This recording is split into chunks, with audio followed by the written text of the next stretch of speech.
أعوذ بالله من الشيطان الرجيم بسم الله الرحمن الرحيم شروع کوم د ډیر زیات بخون کی او د ډیر زیات مهربان رب په نوم باندې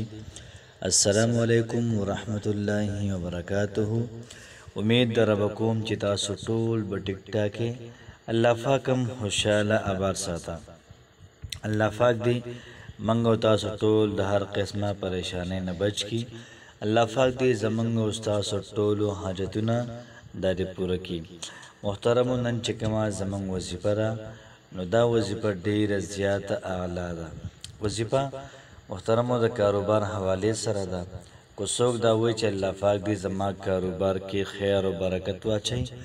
او دغه کاروبار در الله پاک له مخکې کړي ان شاء الله العزیز تاسو د سکرین باندې دا وظیفه ښکاري د تاسو روزانه سل پیروي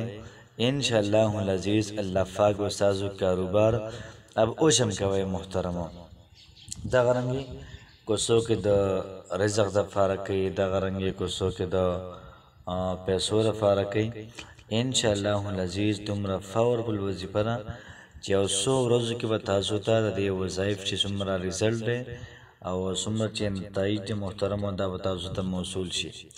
وظیفه محترم او ډیره زیاته اعلی ده ډیره زیاته برکت ور ده کوشش وکړئ چې په خپلم دا وظیفه وکړئ مخکې مرګرو سره هم شیر کړئ ځکه محترم چې د قرآن مجید د سورۃ لقمان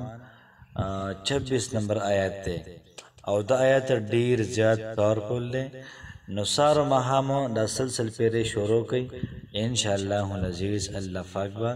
ستاسو کاروبار کی ستاسو پر رزق کی ستاسو مال کی ستاسو حال کی جائیداد کی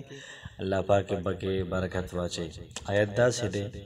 اعوذ باللہ من الشیطان الرجیم بسم اللہ الرحمن الرحیم للہ ما فی السماوات والارض إن الله هو الغني الحميد لله ما في السماوات والأرض إن الله هو الغني الحميد